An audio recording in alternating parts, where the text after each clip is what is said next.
Muraho, uyu munsi tujya kurebera hamwe utuzi dutanu buri munyarwanda ashobora kuba yashaka muri Dubai tudasaba experience. Muri utwo tuzi dutanu, aka gatatu gashobora kuba ari kamwe mu tuzi twiza kandi gashimishije, bityo stay with us, ntugacikwe. Iyi ni The Tone Show. Tudatinze rero, reka dutangire ikiganiro cyacu. Twizeye ko mwamaze gukora subscribe, tunashimire wowe usanzwe wayikoze, nawe niba ari ubwa mbere, bityo kora subscribe. Niba ufite inshuti cyangwa mugenzi wawe wifuza kuzajya Dubai gushakisha ubuzima cyangwa se gutembera, turabafasha mu buryo bujyanye no kubaha amakuru ku buntu. Tubaha amakuru mwifuza ku bijyanye n'ubuzima bwa Dubai, and bityo rero urumva ahangaha ari umuyoboro mwiza. Dusharinge, dutanga comment, ibyo wifuza kubaza muri comment down ushobora kutubaza, turi ready kugusubiza. Iyi ni The Tone Show. Shimire mwebwe niba uri mu bantu 300 muze gukora subscribe. Guys, thank you so much. If it's your first time, reka duhuzuze 5,000 mu kwezi kwa gatanu. Dukomeze gusharinga.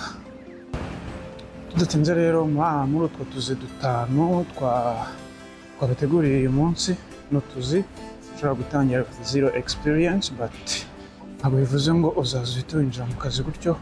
Baguha training, ugira ikibazo kubanza akajyamo gute, ko nta iki n'iki, ko nta experience ufite muri Dubai, nta experience ufite muri ako kazi.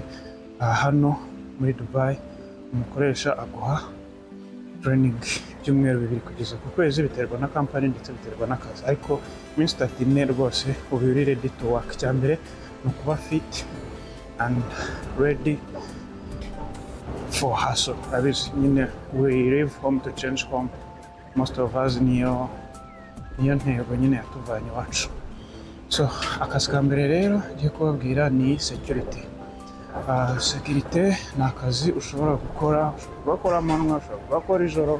Hano Dubai nta manywa nta joro, akazi kaba ari akazi. Uba ufite shift nyine baguhindura anytime, ntabwo uvuga ngo uzaba uri permanent mu gitondo cyangwa uzaba uri permanent nimugoroba. Gusa ku kazi ni akazi keza, ntabwo kagoye. Kagusaba n'ubundi nakubwira, gasaba ko uri fit.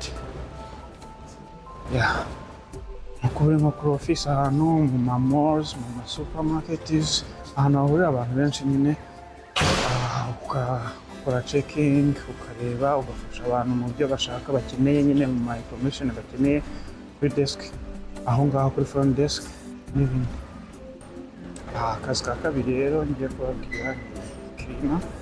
Kuba cleaning, nkuko nababwiye, it's just zero experience. Wamaze kubona akazi ntuzagire ubwoba, uzaba ready to fight, ready to work.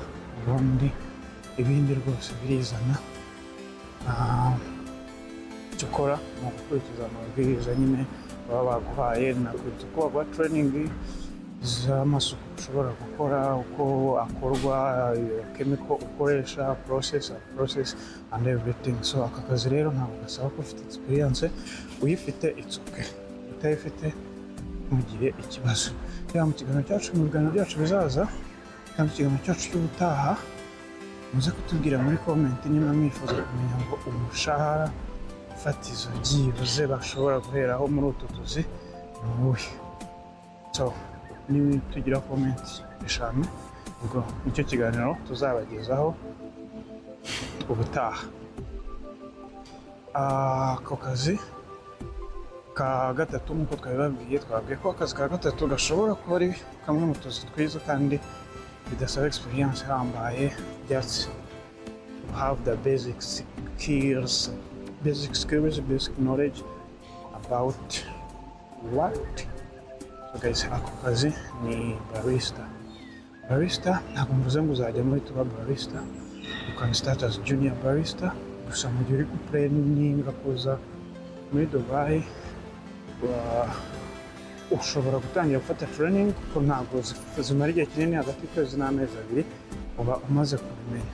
Guys, niba uri mu gisata cya hospitality and tourism, ukaba wifuza kuza Dubai muri iyo domain cyangwa muri iyo career place, niba uri mu Rwanda genda i Kigali, Musanze, hari ababarista bari qualified, baragutoza ibijyanye n'ikawa, baraguha basic knowledge about barista, ubundi uzaze umeze neza.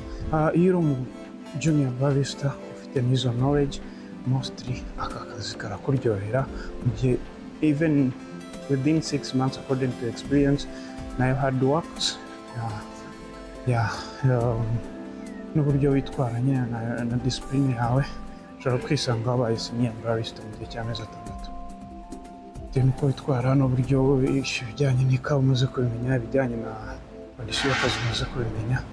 So ndakugira inama rero yo kuba wafata izo skills mu gihe ukiri mu Rwanda, mu gihe ukiri mu Burundi, wazaza uzabikoresha hano muri Dubai.